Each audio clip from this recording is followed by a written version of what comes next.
ایک اسٹوڈنٹ کم نمبر لیتا ہے اور دوسرا اسٹوڈنٹ زیادہ نمبر لیتا ہے تو ہم سب کو ایسا لگتا ہے کہ زیادہ نمبر لینے والا اسٹوڈنٹ زیادہ لائک ہے اور کم نمبر لینے والا اسٹوڈنٹ نہ لائک ہے کم لائک ہے. لیکن دوستو ان دونوں اسٹوڈنٹس میں فرق لائک اور نہ لائک کا نہیں ہے بلکہ زیادہ نمبر لینے والے اسٹوڈنٹ کے اندر پڑھنے کے لیے زیادہ موٹیویشن ہے اور کم نمبر لینے والے اسٹوڈنٹ کے اندر پڑھائی کے لیے کم موٹیویشن ہے. موٹیویشن کا مطلب یہ ہے کہ آپ کے اندر اس کام کرنے کی کتنی زیادہ چاہت ہے, وہ کام کرنے کو آپ کا کتنا زیادہ دل کرتا ہے. کسی بھی چیز کے اندر ناکام ہونا پرابلم نہیں ہے بلکہ ضرور ہے. کیا آپ میں سے کوئی بھی بیوقوف انسان ایسا ہوگا جو اس کام کو کرنے کے لیے راضی ہوگا, اس کام کو کرنے کے لیے آگے آئے گا؟ اس کام کو کرنے کے لیے آپ کو موٹیویشن نہیں ملے گا. آپ کے پاس نہ آنے کے لیے 100 بہانے ہوں گے.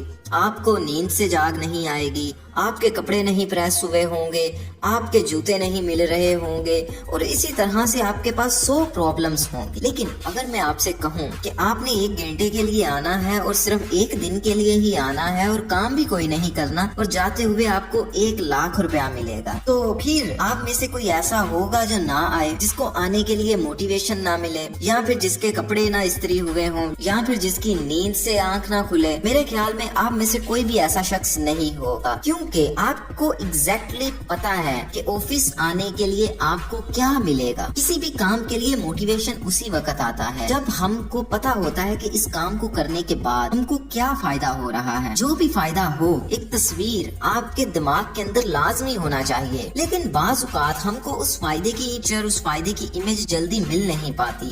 پڑھائی کی اینڈ امیج یا پھر آپ کہہ سکتے ہیں فائدوں کی امیج, فائدوں کی تصویر جاننے کے لیے آپ کو اپنے آپ سے پوچھنا ہوگا کہ آپ کیوں پڑھتے ہو. آپ کو اس کا جواب مل سکتا ہے کہ زیادہ نمبر لینے کے لیے. پھر آپ کو پوچھنا ہے کہ زیادہ نمبر کیوں چاہیے. اس کے بھی آپ کو بہت سارے جواب ملیں گے, جیسے اپنی کلاس کے دوسرے بچوں سے آگے بڑھنے کے لیے, فلاں لڑکی کو امپریس کرنے کے لیے, فیوچر میں اچھی نوکری حاصل کرنے کے لیے, جو کہ زیادہ تر کیس میں ملتی نہیں ہے. اس ساری چیزوں کو آپ نے اپنے مائنڈ میں بٹھا کے رکھنا ہے. آپ نماز نہیں پڑھ پاتے تو آپ نے اپنے آپ سے سوال پوچھنا ہے کہ مجھے نماز کیوں پڑھنی چاہیے. آپ کے دماغ میں الگ الگ فائدے آئیں گے, جیسے جنت کے لیے, اللہ تعالیٰ کو خوش کرنے کے لیے. پھر آپ نے دوسرا سوال پوچھنا ہے کہ اللہ تعالیٰ کو خوش کیوں کرنا ہے. اس کے بھی آپ کے پاس بہت سارے جواب آئیں گے.